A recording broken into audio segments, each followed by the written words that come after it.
Si llegaste hasta aquí, cada vez que escuchas Garfield, ya no piensas en un gato que odia los lunes, sino en kaijus que destruyen ciudades.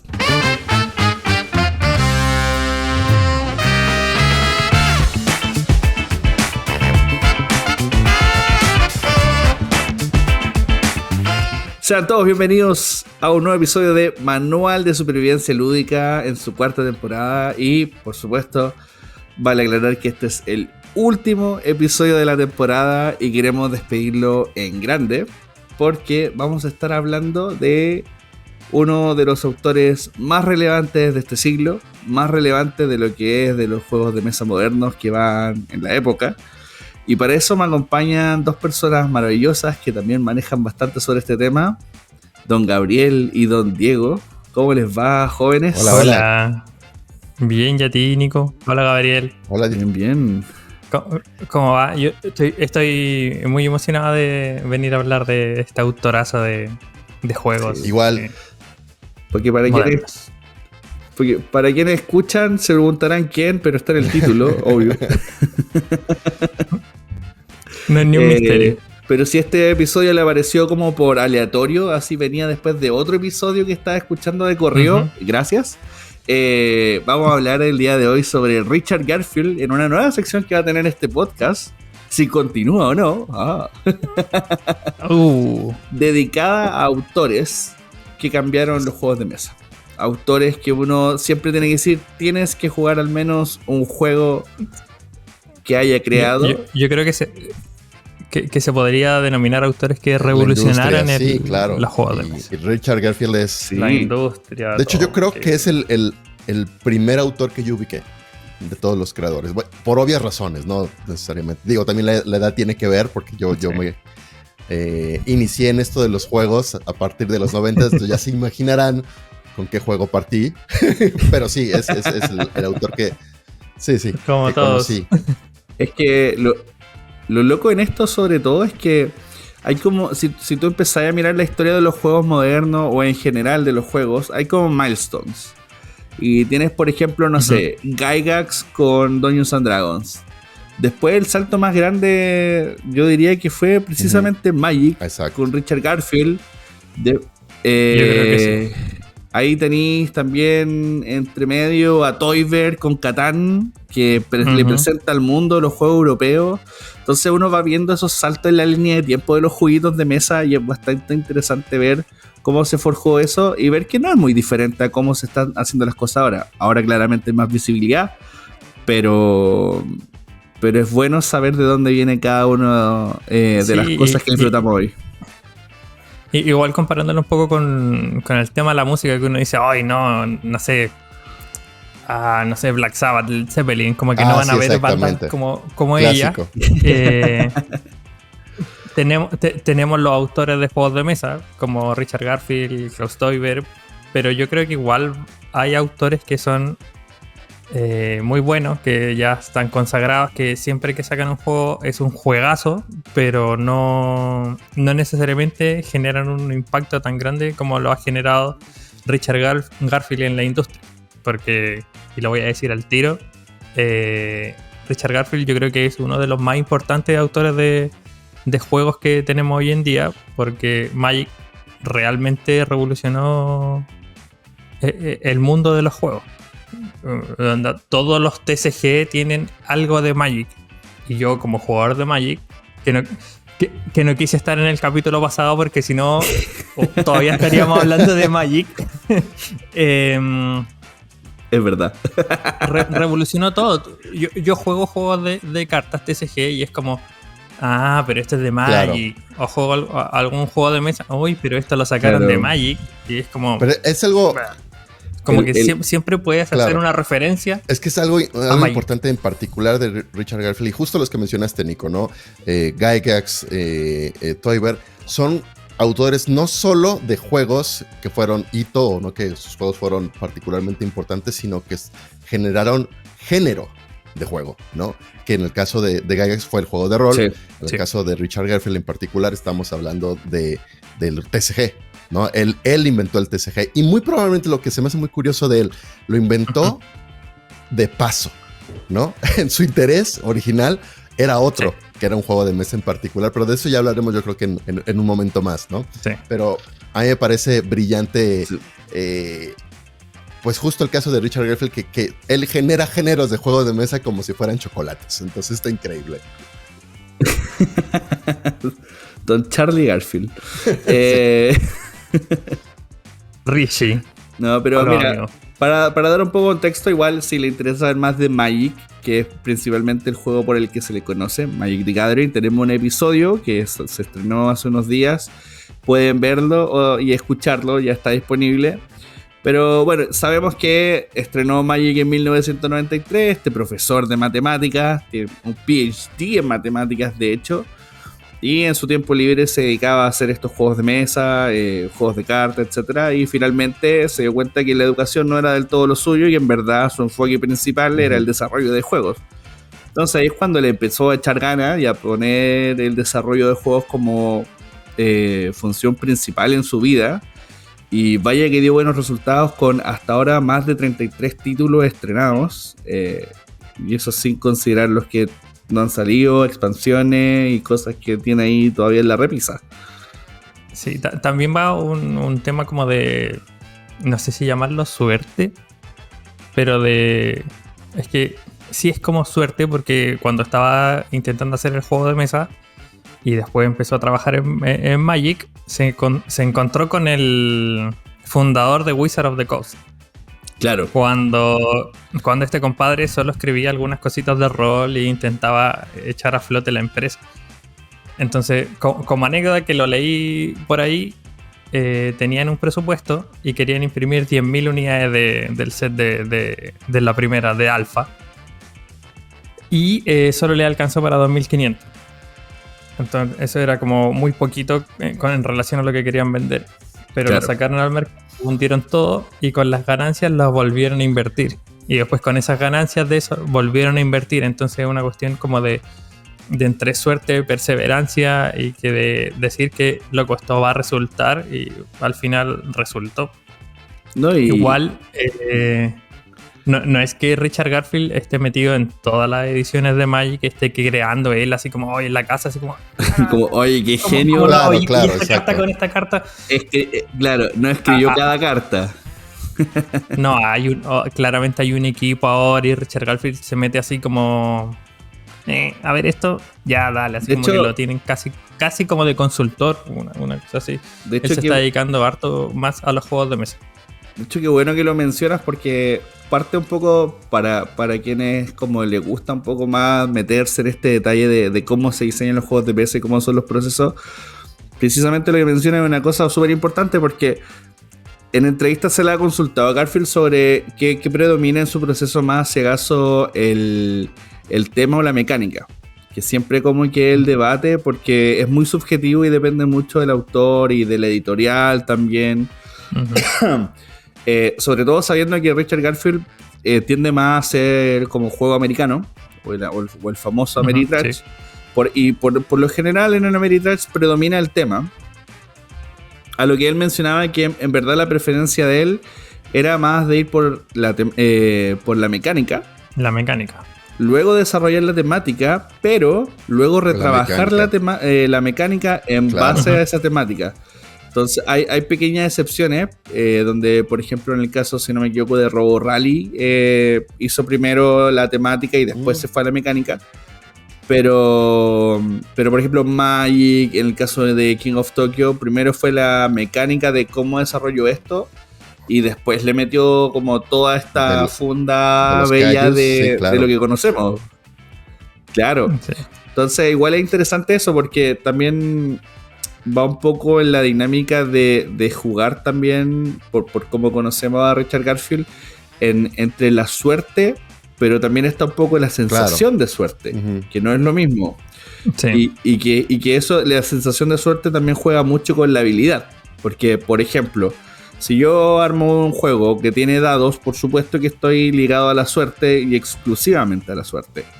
Pero si yo armo una baraja donde la suerte depende de si me sale una carta, eso es una sensación de suerte, porque esa baraja no es como que por defecto esté ahí, sino que yo tuve que armarla y organizar la estrategia de cada una de esas cartas para que sea lo más funcional posible, independiente que saque primero o después. Entonces ahí es donde está la sensación de suerte y obviamente la estrategia, y muchos de los juegos de Garfield se basan en eso. En el caso de Magic, obviamente yo armo mi baraja y armo mi estrategia. No sé, en Bunny Kingdom voy armando un mazo, lo mismo que en Mindbag o en otros juegos también que usan este tipo de mecánica. Entonces igual es súper interesante ver cómo lo va formando y cómo una mecánica que podría ser repetida se siente siempre fresca por lo que lo rodea también. A mí me gustaría hablar y regresar un poquito a sus comienzos, ¿no? Porque, digo, todo el mundo conoce a este Richard Garfield ya muy bien posicionado, conoces tal vez sus juegos más exitosos de mesa sobre todo, porque son los últimos, pero a mí me gusta retomar el hecho de que él le gustaba el abuelo. Es que él jugaba mucho Dungeons and Dragons. Para mí es muy importante ese punto porque obviamente yo soy rolero y demás. Y entonces, por eso, yo creo que Dungeons and Dragons fue de alguna manera su inspiración en dos sentidos para Magic. Porque por un lado, obviamente tiene el concepto de los magos, la magia y demás. Pero otra cosa es que entre turnos de combate, que podía pasar mucho tiempo, entonces empezó a idearse estas mecánicas de qué podrían hacer para entretenerse mientras les daba su turno, y ahí empezó a generar era la idea original como de Magic, era como un jueguito entre turnos de combate de Dungeons and Dragons, que obviamente eventualmente se convirtió en su propio juego, que además pues también tiene sus propias mecánicas y estrategias, y obviamente ocupa más espacio que un simple turno entre dungeons. Retomando lo que él se había dicho originalmente, su propuesta de juego, de diseño de juego, y creo que es importante hablar de Robo Rally de manera más peculiar, porque sí es nuevo. Cuando yo lo vi por primera vez, y no sé si todo el mundo ya conozca este juego porque creo que ya no se puede conseguir, era un juego muy sencillito en concepto. Creo que ahora lo van a reeditar. Perdón, creo que ahora lo reeditaron ya. Y las expansiones van a salir porque está súper bien. Es un juego muy divertido. No, está perfecto. Es un juego muy divertido y muy interesante que nunca había visto nada. Bueno, el concepto no lo había visto antes, que era de programar robots en una fábrica para que estos se desplazaran y llegaran a una meta. Pero es una fábrica llena de peligros. Entonces es una especie como de Mario Kart, donde las máquinas o los jefes robots o máquinas. Sí, de hecho, la mecánica principal creo que es de turno programado o algo así se llama. Entonces tú vas programando por turnos, pero los vas adelantando, ¿no? Viendo en el mapa cómo te vas a mover. Dices, bueno, aquí te vas a mover, luego vas a girar a la derecha, luego vas a hacer un disparo. No sé, una serie de cosas. Pero hay una pared eléctrica y hay que esquivarla. Y lo divertido del juego es como cuando ya ocurre el turno, cuando ya están ocurriendo las acciones que tú programaste, cómo se afectan gracias a que hay trampas en el escenario y cómo interactúan los otros robots que también están compartiendo espacio contigo. Ese concepto de juego es brillante, ¿no?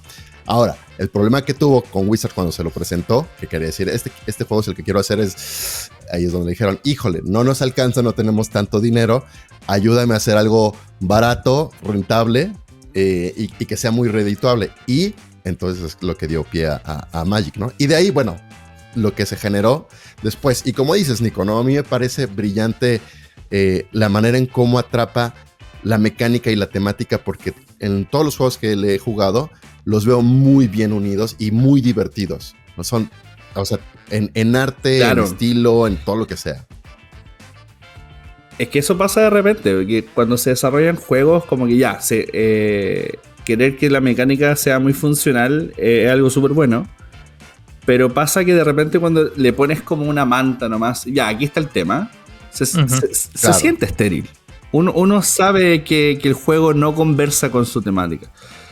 Tú sabes que ahí lo adornaron simplemente porque era bonito y ya está. No hubo un trabajo. Más aún cuando la temática es fuerte igual. Sí.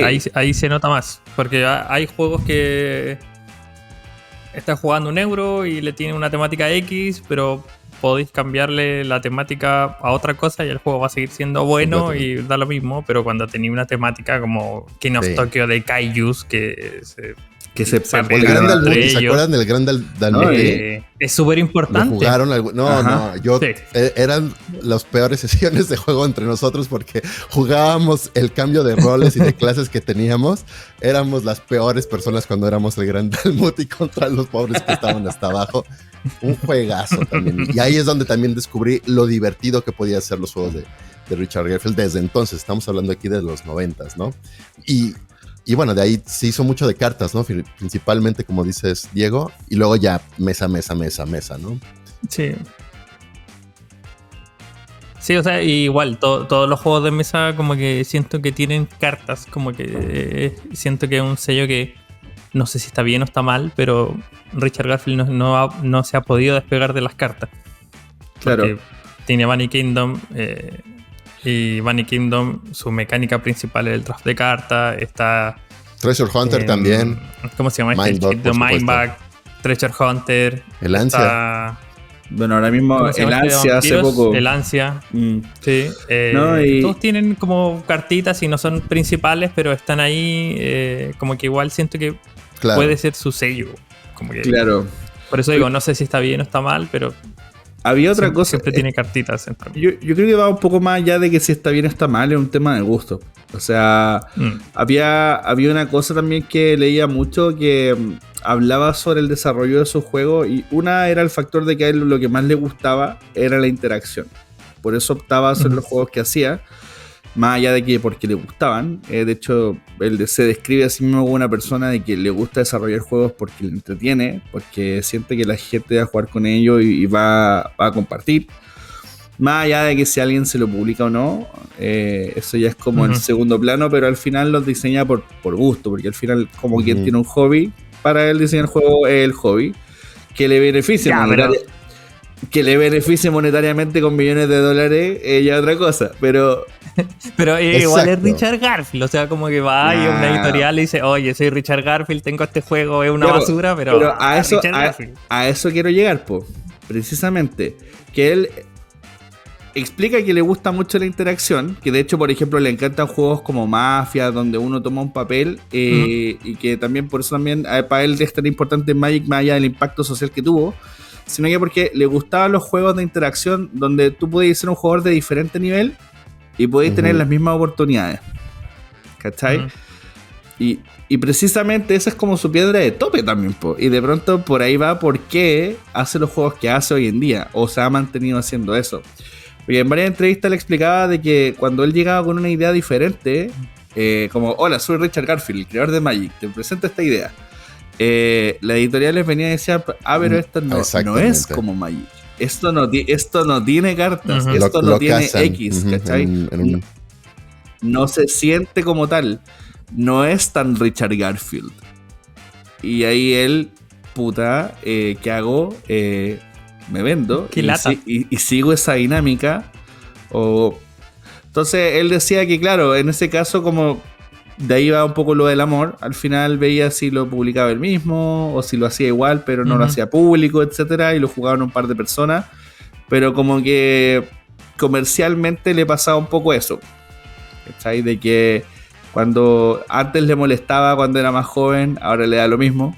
Pero no, le debe dar lo mismo, no necesita. Sí, es que, bueno, en gran parte por eso. Pero si se dan cuenta en toda su historia o su bibliografía o su ludografía, sí, exactamente. Los primeros juegos son exclusivamente de cartas, ¿no? Salvo por lo de Robo Rally que ya mencionamos.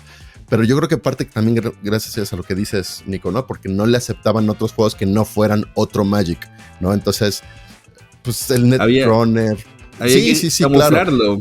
A mi parecer, esto es especulación de mi parte, por supuesto, no es sino hasta King of Tokyo, que es otro éxito comercial abrumador por sí mismo, que dijeron, bueno, puede hacer otras cosas diferentes. Y ahí las cartas existen, por supuesto, pero ahí no haces draft, ¿no? Ahí están, claro. y es una mecánica secundaria, exacto. No es lo principal.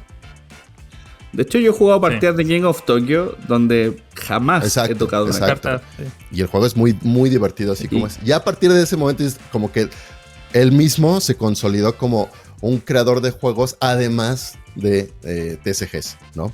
Y yo creo que ahorita ya tiene las puertas abiertas a lo que quiera, pero no lo sé. Ahí sí no sabría decirte, pero Sí, igual tiene un estilo de creación de títulos muy como particular, como que todos son familiares, no tiene ni un familiar plus, así que tú digas, voy a pasar 3 horas jugando a este juego de Richard Garfield, porque quizás no es lo que le interesa también. No, como muchos muy específicos. Por ejemplo, no sé, cuando sacó Keyforge.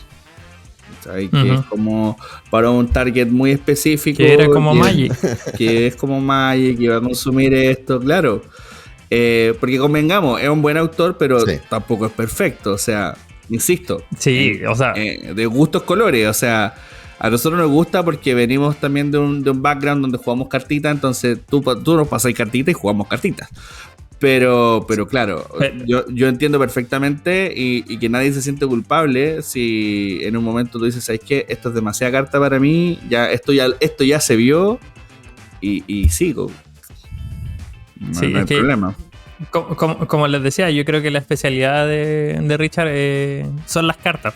Porque tienen Magic y después tení Netrunner, tení el TCG de Star Wars, tení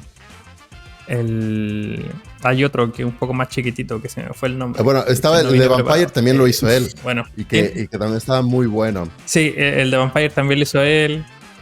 Sí, como que tiene hartos juegos de cartas que son enfrentamientos en caja, y que te compréis la caja y ya tenéis todo. Bueno, el Mindbug es eso, a final de cuentas, ¿no? De hecho, y sin contar también los digitales. Me gusta muchísimo.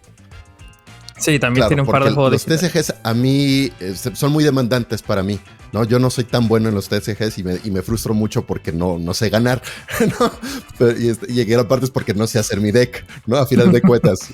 Nadie gana. Pero Mindbug me gusta mucho porque no necesito más. Digo, perfecto, esto está increíble y veo las mismas mecánicas simplificadas que he visto en Magic, por ejemplo, y digo, perfecto, así las puedo implementar, no tengo que aprenderme cómo hago el mega combo explotador, y está buenísimo.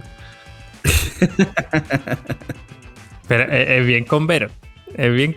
Sí. Pero yo no sé qué porque Mindbug no es un juego de Richard Garfield, es una coautoría.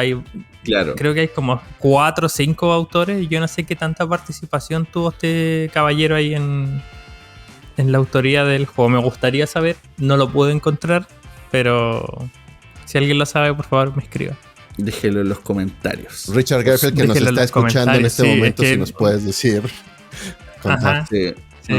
Ven a un podcast y graba con nosotros. Espero que entienda hablar a 2 chilenos y un mexicano. Sí. Váyanse a la mierda. No se entiende un carajo. Sí, es que yo siempre lo tomo así como Mindbug. Me encanta Mindbug. Creo que es un juegazo, pero no sé qué tanta participación tuvo Richard Garfield realmente en el juego.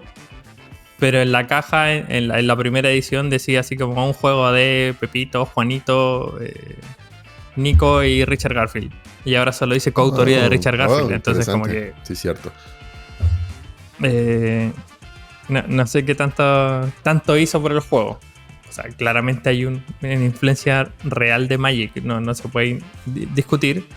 Y de hecho, creo que este juego sirve para que la gente pueda entrar más fácil a Magic. O viceversa, los jugadores de Magic que pase a los juegos de mesa. Claro. Como un puente. Si jugaste Magic, jugáis Mindbug, jugáis Bunny Kingdom, fuiste. O jugáis Bunny Kingdom, jugáis Mindbug, Magic, y te cambiaste para el otro lado. Sí, pues. De hecho es como, claro, son las puertas de entrada. Que al final también es un poco eso, pues. También depende mucho como en la editorial en las que trabajáis también hacia dónde apuntáis, pues. Como, oye, mira, ¿sabéis que necesitamos vender esto? Necesitamos un juego de puerta de entrada para pastas más duras, ¿cachai? Que también un poco, o sea, yo te vendo un Pocket y espero que vengáis a jugar a Red Cathedral algún día. Claro, por supuesto. Sí. Y la evolución de King of, ¿cómo la ven ustedes? Porque digo, empezó muy sencilla, me encanta, pero cuando salió King of New York, dije, esta es la versión definitiva del juego, a mi consideración. Y ahora que salió el King of Monster Island, era el salto lógico que jamás me esperé, ¿no? Ajá, pero no sé si lo han jugado. Yo creo que sí, yo creo Yo creo que a todos los fans de King of Tokyo nunca se esperaron el Monster Island. Nunca. No, Fue como, o sea, ¿qué es esto? esperaban una masacre, yo creo. Y esperaban así como un nuevo título de King of, pero no esperaban que fuese ese nivel o que llegase a ver como un mega monstruo donde todos teníamos que funcionar y pelear y ponernos de acuerdo. Porque si lo pensáis, por ejemplo, King of Tokyo viene como siempre tirando cositas nuevas en cada expansión que saca. Tenéis el Power Up, tenéis la expansión de Halloween, que te agregan cositas. Sí. Si uno, por ejemplo, mira el set de monstruos, cada monstruo, por ejemplo, tenía Tulu, está Cybertooth, está King Kong, Godzilla, King Kong y Anubis. Y Anubis. Y cada uno de ellos funciona tanto para King of New York como King of Tokyo y agrega reglas especiales. Onda, con Anubis tenéis como un triángulo especial que genera ciertas reglas. Con el King Kong tenéis las torres. Claro, la torre de Tokio y la torre de Empire State. No. Sí, el Empire State. Como que ese eran el tipo de expansiones que uno esperaba de King of Tokyo. Claro. O sea, esa era como la evolución. Otro monstruo, vale. Porque la serie de monstruos se llama así, serie de monstruos. De hecho, no han sacado ni uno más. Bueno, pero y los promocionales. Nunca nadie se esperó que sacaran la expansión corporativa. Sí. Claro, o sea, están los promocionales, pero no tienen reglas. No, pues no tienen reglas, pero sería muy bacán tener ahí todos los monos, los personajes promocionales. Pero es algo padre también de esos promocionales, porque al final de cuentas también tienden a ser, aunque no incorpores reglas específicas, tienden a ser intercambiables entre juegos. Entonces está padrísimo poder meter cualquier personaje, incluso los que agarras, o sea, por el Quetzalcóatl, ¿no? El Chupacabras, que no son de ningún juego en particular, son promocionales, y que los pongas en cualquiera de esos juegos también es como muy divertido. Y una vez más, son de esas dinámicas que los juegos de Richard Garfield me enganchan a mí, ¿no? Que tienen tienen un algo, un alma, esto como yo diría, que quieres jugar ese juego, que dices, me gusta esta idea, la quiero vivir en la experiencia. Bueno, de hecho, eso mismo también. A mí no me gusta King of New York. ¿Por qué no? Es muy bueno. Lo tenía que decir. Sí, a mí tampoco. ¿Qué es lo que no les gusta? Lo tenía que decir. Es que se va para otro lado. Sí, tal cual. Sí, se va para otro lado. ¿Para qué tanto con el...?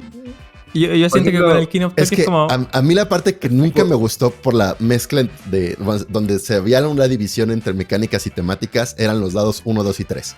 O sea, dije, ¿y esto para qué? ¿Qué significan 2? ¿Qué es un 2 en este combate? Nada, no significa nada. Y el que le hayan puesto esos cambios a que atacabas a la milicia o la milicia te atacaba y demás, es donde dije, esto era lo que yo necesitaba para que el juego tuviera sentido para mí.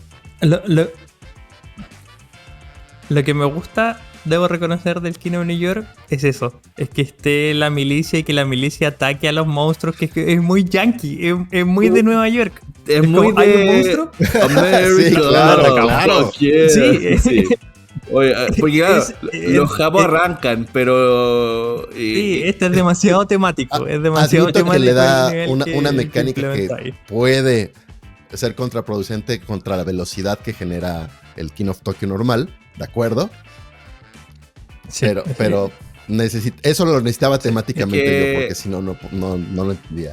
O sea, igual es bueno que exista, precisamente, pero yo soy más de la idea del juego simple, que le agregan las expansiones de manera alternativa a que tener un juego que se agranda demasiado cuando es más simple de lo que parece.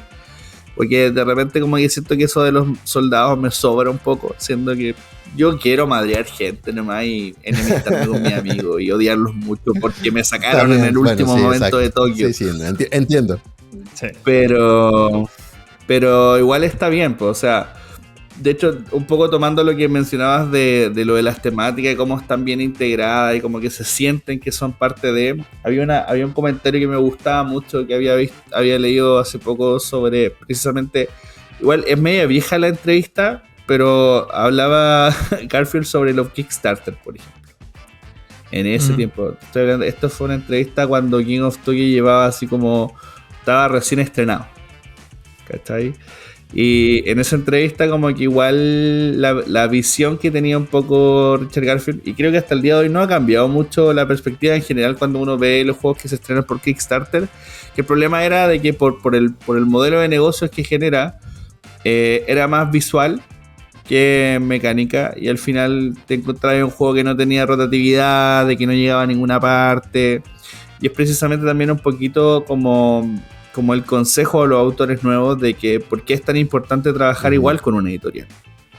¿Sabes? Y un poco lo que él también te invitaba, pues. O sea, hacía una doble invitación como autor así, que yo creo que es como que si este tipo te da un consejo, es como que al menos escúchalo. Una era, tienes que autopublicarte alguna vez si estás partiendo. No por un tema de que vaya a llegar lejos ni nada. Esos son como hitos muy específicos y no a todo mundo le pasa. Pero más que nada para que entiendas ese lado del negocio.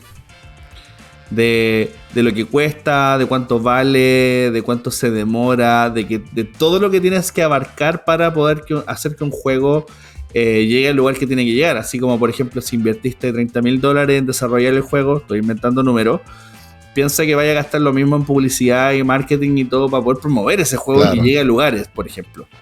Que son cosas que de repente los autores no toman en consideración. Y, qué lindo mi juego desarrollado. Y ahora, ¿quién me lo va a promover? Además son cosas que de alguna u otra manera van a influir también en cómo tú diseñas tus propios juegos. O sea, no necesariamente solo para que lo conozcas y lo tomes en cuenta y no te pelees con tus potenciales editores. Sino también por decir, bueno, este juego que estoy diseñando va en contra de los procesos y por lo tanto no va a llegar a ningún lado. Si lo sigo haciendo de esta manera. O cómo le puedo hacer para que le dé la vuelta y sí genere un cambio. Porque si no lo tomas en cuenta, bueno, hay un bache ahí. Y ahí venía la vuelta de tuerca, pues que era el otro lado de ir con una editorial y presentarlo. Primero porque viene el consejo de alguien que ya sabe y que tú puedes ver si tiene como estos casos de éxito donde te demuestre que efectivamente es una editorial capaz de sacar adelante tu juego. Y por otro lado el input de, oye, mira, esto es mejor funcionar de esta manera, podemos tener este grupo de gente que lo puede testear de forma objetiva y darte un buen feedback, y así un montón de factores como que el autor novel no lo tiene muy claro al inicio a veces, y que de repente es necesario y te ayuda, porque él mismo decía, a él le molestaba mucho el proceso de que alguien lo interviniera cuando está armando la mecánica. Pero, por ejemplo, no tenía ningún problema cuando ya estaba lista la mecánica y había que trabajar en el resto del juego, que son como el fine detailing de los detalles, porque claramente ahí decía, había veces donde me daban opiniones que a mí me apestaban, pero que sabía que era lo mejor para el juego, por ende Zipit me quedaba calladito y obviamente dejaba que empujaran lo mejor del juego, mientras el alma como tal, que era la mecánica, no sufriera. Que también eso es también algo importante y que va a depender mucho del autor, o sea, muy subjetivo. Mira, si todos los autores fueran como Richard Garfield en ese pensamiento, todo sería más bonito. O sea, si me preguntáis, yo creo que igual un arma de doble filo. O sea, depende tu forma de trabajo. Sí, pues, sabes que no sé si a todo le funciona. Es un balance. Y como es un balance, a los autores noveles como que tienen eso. O no me cambian nada, o sí, cámbienme todo y me terminan haciendo otro juego completamente distinto. Y perdiste la autoría, ¿no? Que yo hice, y es como, ¿realmente lo hice yo? Claro. Bueno, entonces, que en la línea delgadita. Sí. Pero no, yo creo que Richard Garfield, con su nivel de experiencia, ya sabe lo que quiere, sabe cuando está creando un juego, ya sabe cuál es el público objetivo del juego, cómo lo va a vender, por qué tiene esto, por qué estoy agregando esto, por qué no agrego lo otro. Como que el viejo ya lo tiene que tener más o menos clara. Como que ya...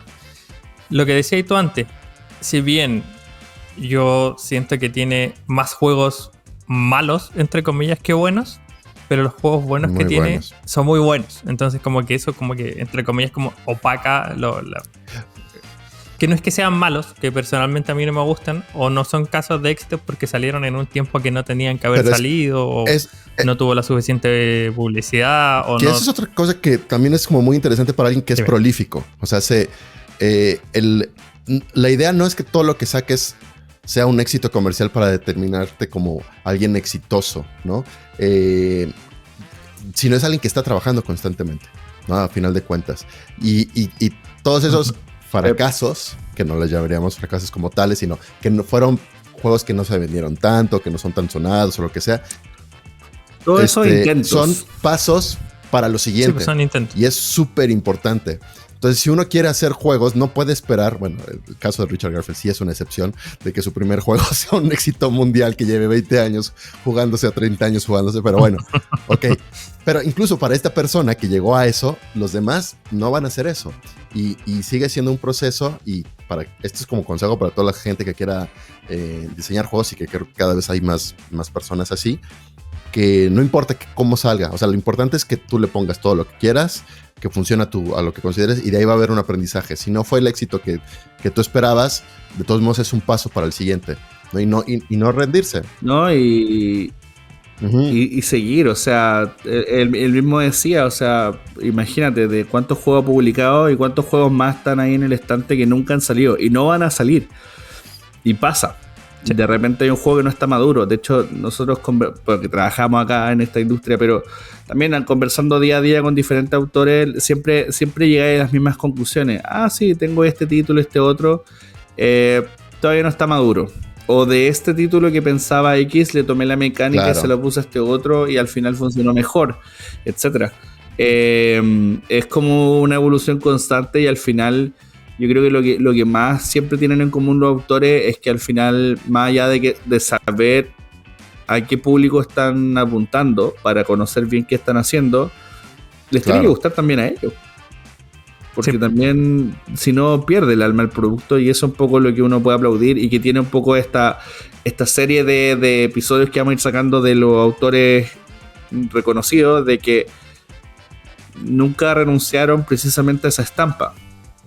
Para bien o para mal, porque como decían, tuvieron varios intentos, algunos fracasos tal vez directamente, o no sé. De hecho, es como, a mí me gusta comparar mucho estas situaciones con lo que pasa con Jon Favreau, el director de cine, y no sé, que se le criticó El Rey León, El Libro de la Selva, y que, oye, mira esta, comillas, mierda que hiciste con bla.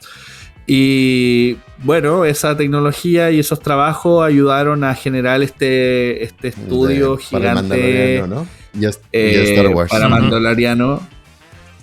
Entonces, más que fracaso, yo insisto, fueron intentos que te llevaron a pulir esta piecita, y que al final, como decía Diego, creo que los logros son más grandes y pesan más, por ende opacan todo lo demás malo. Entonces al final del día, nosotros no nos vamos a acordar del juego ese que tal vez no vendió tantas copias. Nos vamos a acordar de King of Tokyo, nos vamos a acordar de Robo Rally, nos vamos a acordar de Magic, y así sucesivamente. Y esos son los juegos que van a perdurar y que van a recordarnos de que por qué el autor que tenemos al frente es el autor que es. Sí, y aparte qué difícil superar en tu primer juego publicado a Magic. O sea, es como... Es que...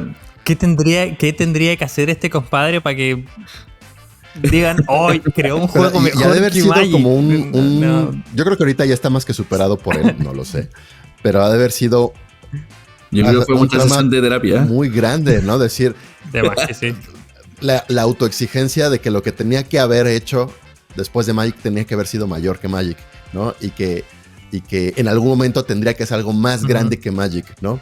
O mínimo igual, mínimo. Esa autoexigencia, me imagino que debe haber sido súper complicado de lidiar con ella. Sí, yo creo que él se la tiene que haber sacado de la cabeza esa exigencia.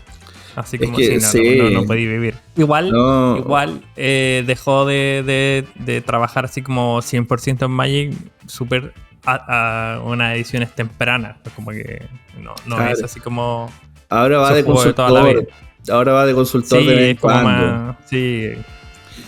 Pero sí, ¿no? Es que, de hecho, yo creo que se necesita un mindset muy, muy elaborado y muy desarrollado como para tener la capacidad de decir, ok, esto es lo más grande que lograré en mi vida. Y de aquí en adelante claro, ahora, es hacia abajo. Claro, pero, voy en picada. Claro, o sea, sacando réditos de lo que ya hice, esta fue mi contribución. O sea, a ver, ya, te puede gustar o no el autor. Eso estamos de acuerdo. Pero es como un poco lo que pasa también, me pasa a mí que me gusta más el cine con los autores de cine. Ya, te puede gustar o no, pero no puedes decir que es malo. Sí, claro. Sí. Porque no lo es. O sea, vamos que yo Mike. O sea, por favor, cállate. Pero también de ahí... Es que es lo que hablábamos muy al principio. De que es un autor que es trascendental para la industria y para la entretención de los juegos de mesa. Literalmente game changer. Y solo ya para cerrar como con esta idea, tal vez dejar en claro, sobre todo por su trabajo en Magic, que quizás su trabajo en particular era el creador del concepto y del juego, no necesariamente el responsable de toda la línea que se hizo, ¿no? Por eso, entonces él se dedicó a lo suyo, que fue crear el juego y lo hizo súper bien, y lo suyo es crear juegos. Entonces, ya que el juego está creado, pues que corra solito, ¿no? Que otras personas se hagan cargo de él. Y ahora yo me voy a hacer lo que a mí me corresponde, que es hacer nuevos juegos. Y eso está bien. No hay que casarnos tampoco con lo que hemos hecho. Sí. Que me paguen para hacer nada. Regalías, ¿no? Eso es... ¿Acaso ese no es el sueño? Exacto. De hecho, es importante hacer muchos juegos precisamente para que uno sea algo así. Sí, totalmente. Oye, vamos ya cerrando este episodio. Creo que se pasó volando. Sí, se pasó volando. Y ya, bueno, hemos dicho... Aquellas de noche. el hombre ibérico. Oye, ibérico. Vamos con palabras al cierre. Palabras don de Gabriel. cierre. Bueno, les recomiendo mucho jugar pues los juegos clásicos de Richard Garfield. O sea, seguramente ya conocen Magic, pero les recomiendo buscar Robo Rally. Si ya lo van a editar, búsquenlo. Mindbug, la serie de King of y especialmente King of Monster Island, porque cambia mucho lo que ya considerábamos de él. Sí son de mis juegos favoritos de él, la serie de King of. Y pues debo admitir que yo le tenía cierto rencor a Richard Garfield porque le quitó el foco a Dungeons and Dragons cuando yo era un chico, un dungeonero de secundaria. Pero después de entender que surgió gracias al juego de Dungeons and Dragons y que generó otro juego completamente, y que es, la verdad es que es un juego bellísimo. Magic por sí mismo es un juego bellísimo y no lo puedo discutir. Y ya abriéndome espacio a ver lo que hizo, pues termino maravillado con su legado. Entonces los invito también a que le echen un ojo. Hay gente que sé que los Ameritrash, bueno, les dicen así precisamente, ¿no? Con cierto desdén. A mí el estilo de Richard Garfield americano me encanta. Me parece súper bonito y es algo que les recomiendo a todo el mundo que prueben cuando menos una vez. Entonces, échenle un ojo. Don Diego. Son de los juegos que hay que jugar al menos una vez antes de morir. Es totalmente cierto. Sí. Yo no sé. Richard, si estás escuchando esto, te amo. Gracias por Magic. No, me suman las palabras de Gabriel. Tiene juegos muy buenos. La línea de King of, Bunny Kingdom, Mindbug. Tienen que probar si es que está por ahí. Creo que está descontinuado, que el Android Netrunner, que es un juegazo muy bueno, que se juega en 2 partidas. O sea, en 2 rondas. Uno es un hacker y el otro es una corporación, y después se da la vuelta. Otro es la corporación y el otro es el hacker. Entonces crea una mecánica dinámica muy interesante ahí. Eso. Nada. Me gusta conversar. No quiero que se pare el podcast, así que por favor escúchennos, compartan. Dependemos de sus escuchas para seguir. Sí, esto se evalúa, gente. Claro. Esto se evalúa. Sí. Si no hay números, no seguimos. Su reproducción es mi sueldo. Y nunca me llaman para conversar, entonces aquí converso. Exacto. Escúchenos también. Ve. Compártanlo con la gente que saben que les va a gustar este tipo de conversaciones. Siempre hay gente muy clavada. Siempre dicen, entonces, compártalos con ellos. Sí. No, y también, si quiere... No, se Exacto, equivocó, porque pero sí. obviamente que nos vamos a equivocar. Sí. Lo no hizo somos mal. Penca. ¿Cómo se atreven no. a haber dicho eso? Contar un poco de anécdotas. Sí. No, Contar un poco de anécdotas. no me gustó lo que dijeron. Sí, bueno, Errario Humano, estamos aquí compartiendo ñoñerías. Pero igual, de todas formas, le agradecemos que nos hayan acompañado en una nueva temporada. Como siempre, si quieren sugerir temas, cosillas que quieran escuchar en futuro episodio, invitados también que crean que sea interesante tener acá en algún episodio, déjelo en los comentarios. Aquí estamos abiertos a todas las ideas. No porque nos hayamos quedado sin ideas, pero bueno, una ayudita nunca viene de más. Sí, de hecho, hoy día iba a venir Richard Garfield, pero no coincidimos con se los le atravesó horarios, algo. No, Exacto. No pudo venir. Sí. Les manda saludos. Sí. No, y a todos quienes nos están escuchando y viendo, le agradecemos como siempre. Y recuerden que pueden escuchar este podcast en YouTube y en Spotify, Apple Podcasts, Google Podcasts, Spreaker y Jesús sabe en qué plataforma más estemos tal vez. A mí me han llegado reportes de que de repente, oye, alguien te escuchó en iVoox. Es como, no recuerdo que subiéramos esto a iVoox, pero Ahí está. Muy ahí bien. está. Sí está. Gracias, escucha de iVoox. Sí, gracias a todos. Compartan este episodio y bueno, nos estaremos escuchando Esperemos tal vez en una con su próxima ayuda. temporada. Depende. No nos Depende de amenaces, ti. Nico. Va a haber. Yo confío en nuestros escuchas. I want you. Bueno, gracias, Nico. Gracias, Diego. Bueno, Pero gracias bueno, a todos, muchas chicos. gracias por la invitación. Cuídense. Hasta luego. Bye bye. Chao, que estén bien.